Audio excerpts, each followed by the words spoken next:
Hey, welcome. In this explainer, we are pulling back the curtain on one of the coolest parts of AI, computer vision. We're going to unpack the magic behind how a machine learns to actually see and make sense of the world, kind of like we do.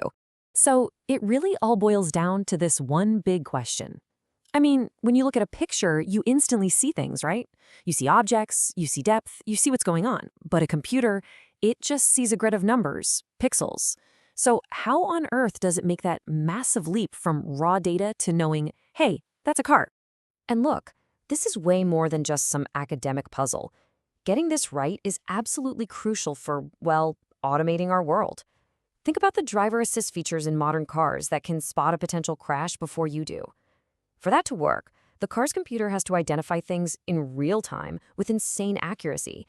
And that is a really hard problem to solve because the real world is messy, it's chaotic, it's always changing. For a long time, this was a huge challenge.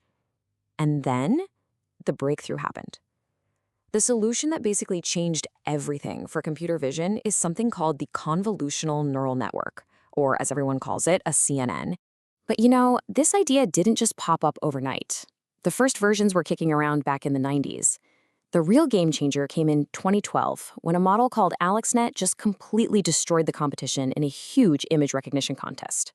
That was the moment where everyone sat up and went, whoa, okay, these CNNs are the real deal. And from that point on, it was a race to make them even better. So by 2015, this other model called ResNet hit a new record, getting an error rate of just 3.6%.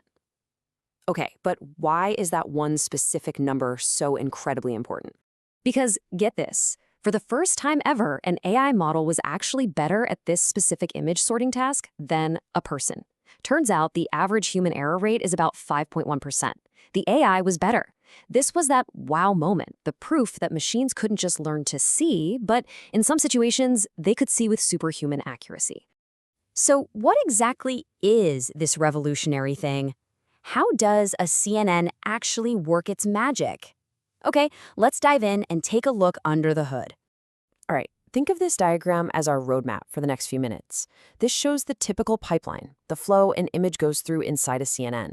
We're going to walk through this layer by layer to see exactly how a picture of a building gets turned into a label that says building. Every journey's got to start somewhere, right? And for CNN, that starting point is the input layer. Just think of this layer like the prep station in a professional kitchen.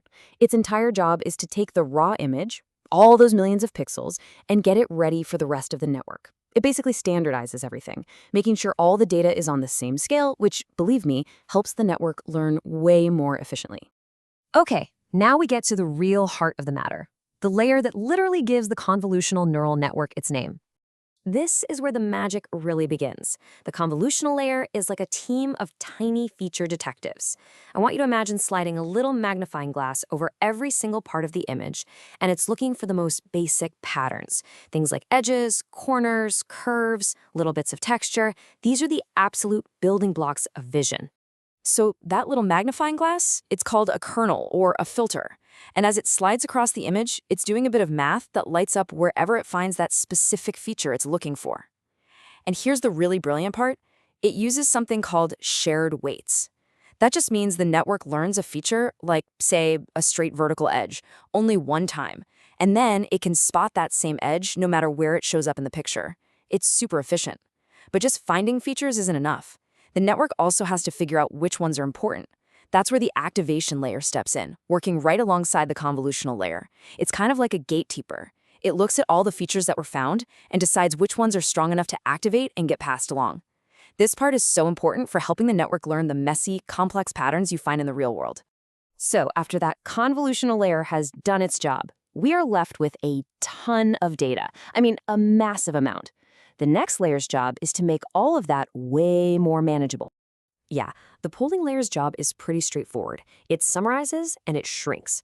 It takes all that feature information from the last layer and basically squishes it down, keeping only the most important bits and tossing the less relevant stuff.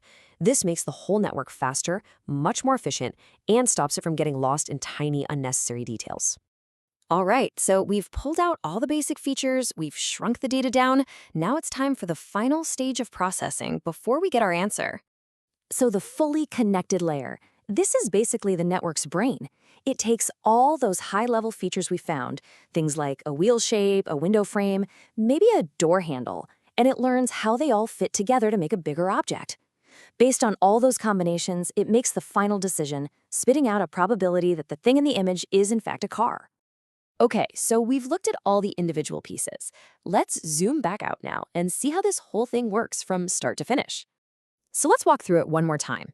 It all starts with just a bunch of pixels, right? Then the convolutional and pooling layers get to work, kind of like sculptors. They chip away all the noise and pull out the essential features. First, tiny edges and corners, then bigger shapes and textures. And finally, that fully connected layer looks at this simplified, abstract masterpiece and makes sense of it all, giving us a final, confident answer. Yep, that's a car. And this whole architecture, it's not just theory. It's the engine powering some incredible real-world tools. And one of the most impressive has to be a system designed for super fast object detection, known by its acronym YOLO. YOLO is the state-of-the-art system that builds on everything we've just talked about. And its name, You Only Look Once, pretty much tells you its biggest advantage. It's all about speed. It is built for real-time object detection. So how in the world does it get that fast? Well, instead of scanning an image over and over again, YOLO does something totally brilliant. It just throws a grid over the whole picture and analyzes all the cells in that grid at the same time. Each little cell makes its own guess about what objects it might contain, which turns a slow, step-by-step task into a massively parallel one. And the result? It's that YOLO can find multiple objects, draw those little boxes around them, and figure out what they are, all in one go.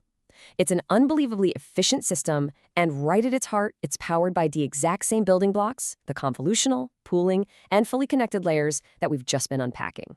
So think about it. We started this journey with a computer that just saw a bunch of numbers. And now we have AI that, in some cases, can see even better than we can. It really makes you wonder, if this is what AI can see today, what is it going to understand tomorrow?